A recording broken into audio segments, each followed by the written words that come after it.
morning. Thanks for clicking on the video.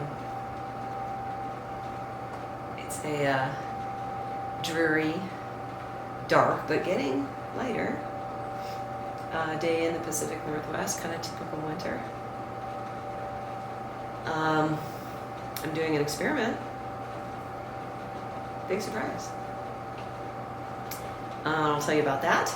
So this is just a general update on what's going on in the aviary since the last time I spoke to you. So, if you watched the last video where I said that I thought I was done tweaking, and I believed it when I said it, sort of. It's kind of suspicious because I know myself. I have reconfigured the aviary, so I'll show you that. Basically, what happened was I was sitting there watching, looking, and like, wow, I really like what I've done. It really seems to be very functional for the birds. You know, they never really used that shrub all that much. Moody did. She used it as a sort of a stopping off point, waypoint. And then that magic tree, the one that was hanging, and like the roots were in the middle of the air because I designed it for this space. Always bugged me. But the tree itself worked out great. The canopy of the tree worked out great for the twin spots. So I no sooner said, I think I'm done, and then I turned off the camera. Hi. I moved the tree over there. So I took the little shrubby one out, and then I moved the magic tree over and thinned the branches a little bit, just like I did for this one, and it's great. Functionally, it's another high location destination for them. It's also provides a little bit of cover for the divided nesting box where the parrot finches like to nest. Speaking of that, I changed what else did I do? So speaking of that, I changed out the Christmas tree foliage. I think I've observed that my species like to futz with foliage, and if they can't move it around and rearrange it, it seems to sort of stop the nesting process or confuse them in the nesting process. So anyway, I went back to the kind of drapey, feathery kind of stuff they can futz with that they have used the last 2 years. And so I think I have better luck with that. So anyway, I reconfigured that. And I put in a new tree here with the intention of fixing that visual where the tree sort of ends in the middle of space, and also to spread the foliage out a little bit better. I don't particularly like what I did, but the important thing is the birds do. And you'll see that I didn't judge the length very well. And what's I think is kind of funny. Oh, who is that? Lena, are you trying to change out? Lena and Sven are on eggs up above me again, and what happened with Sven and Lena's last clutch is they build the worst nests ever, mind you. They want to nest on they want to build their nest on a ledge, kind of like a robin does, minus the adobe that the robins do that make everything secure, leaning up against foliage that's not secure.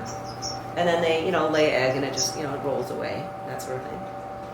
So the last nest after the clutch that they built and they lost, one egg was cracked because it's basically on a hard ledge. One rolled out of the nest. The other ones were infertile. They started rebuilding the nest, and then I put it inside a canary nest. I'm like, look, let's start with that, okay? And then you add whatever you want and put the dome over the top. Well, it actually worked. And I've done it twice. I did it when they nested up there, and now I've done it again. So I feel a little bit better about the likelihood that these will actually hatch.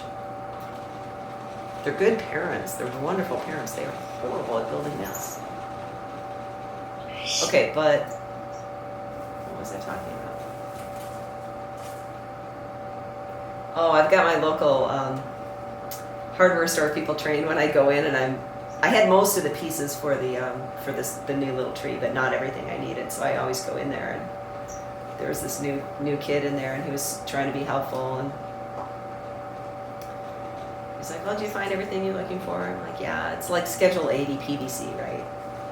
I'm not using it for what it's intended. And he's like, well, do you know what kind of glue you use with that? And I'm like, oh, yeah, I actually don't use glue for my application. Anyway, he was trying to be really helpful. And all the people who've worked in there for years know, they see me coming and they're just like, yeah, whatever. She never buys stuff that is for its intended purpose anyway. So they just leave me alone. Anyway, that was fun. I enjoyed that. And now I have a new one in training. So I had to put it up quickly. I didn't even paint it. I had to put it up quickly because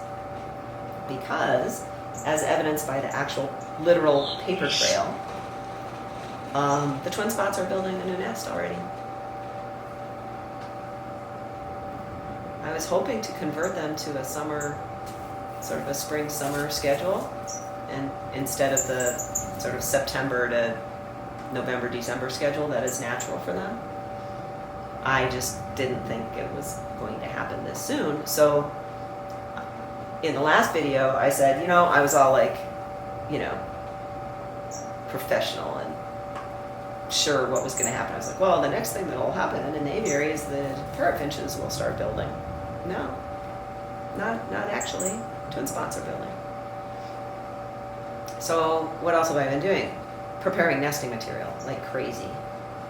All of these birds build these domed nests with the side entrance, and they use up a ton of material. It's kind of like, if you're winter camping and you're planning on using firewood to keep you warm through the night, they say, gather as much firewood as you need, and then go get twice as much.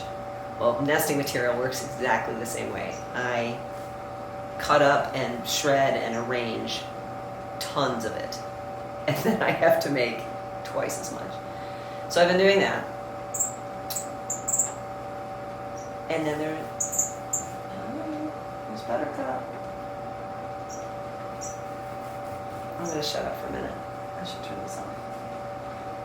I'm curious whether she's eating the live fruit flies. I'll just edit this exciting part out. I don't think you can see Can you see the dish? It doesn't matter. It's out of my focal length either way, so I don't know.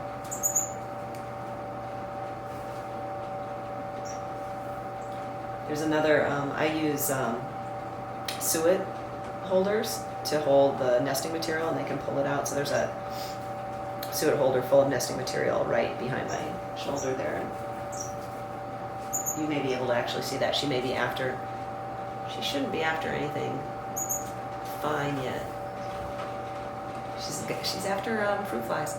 So guys, when one of the triggers for breeding is they're starting to look for live food for themselves, for their own nutrition, but also I think it's reasonable to think that they're looking for the food they're going to feed the nestlings to make sure that that food is available. Can you see her? So she's down scarfing up. So I'll let that, I just don't want to bug her. That's a good sign. That's a good sign. It only takes them about 4 days or so to build a nest. It looks like they're about half done.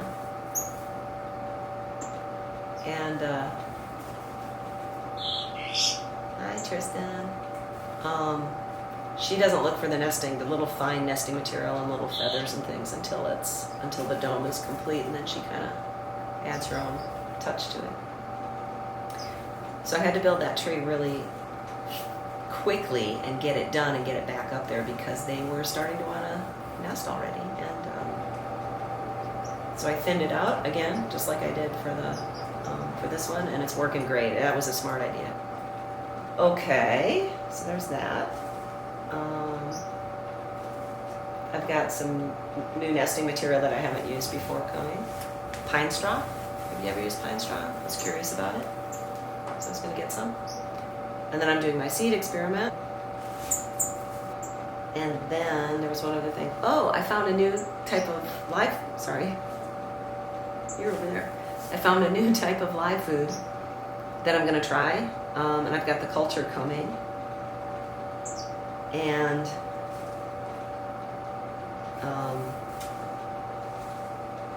yeah, we'll see how that works.